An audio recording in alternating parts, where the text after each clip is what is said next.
Hello viewers, আসসালামু আলাইকুম। কেমন আছেন আপনারা? আশা করি ভালো আছেন। এই যে দেখতে পাচ্ছেন, আমি আজকে আপনাদের দেখাচ্ছি গ্রামে কিভাবে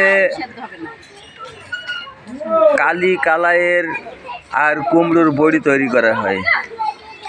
এই দেখতে পাচ্ছেন কত সুন্দর সাজিয়ে বসানো হয়েছে। এই বড়িগুলো দিতে গেলে আগে কালাই ভাঙানো হয়, তারপরে কালাই ভিজানো হয়, তারপরে কুমড়ো কুটতে হয়, চাল কুমড়ো, তারপরে সেগুলো একসাথে পিষাই করে তারপরে এগুলো তৈরি করতে হয়। এগুলো খুব সুস্বাদু হয়। এই আপনারা দেখছেন, এগুলো পিষাই করে আনার পরে আবার হাত দিয়ে সুন্দর করে এগুলো মাখানো হয়। মাখানোর পরে আস্তে আস্তে এগুলো ফুলে ওঠে, একদম ঠিক গরুর দুধে যেরকম ছানা ঠিক সেরকম কালার ধারণ করে। করার পরে এগুলো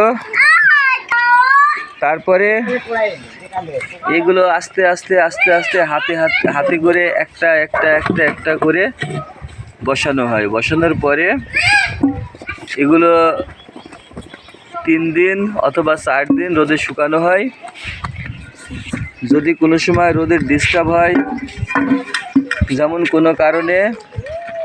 কোনো কারণে মেঘলা বা বৃষ্টি হয়, তাহলে সেক্ষেত্রে এগুলো নষ্ট হয়ে যাবে। সেজন্যে সেরকম যদি কোনো আবহাওয়া হয়, তাহলে এগুলো আবার ঘরে নিয়ে গিয়ে যত দ্রুত ফ্যানের বাতাস দিয়ে এগুলো শুকাতে লাগে।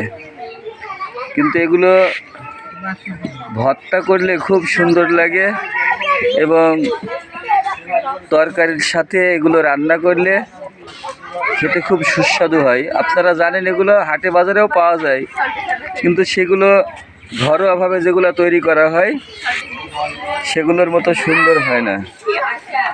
তো ভিউয়ার্স, এই ভিডিওটা যদি ভালো লেগে থাকে তাহলে আপনারা লাইক, শেয়ার, কমেন্ট করে আমার সাথে থাকবেন। ধন্যবাদ।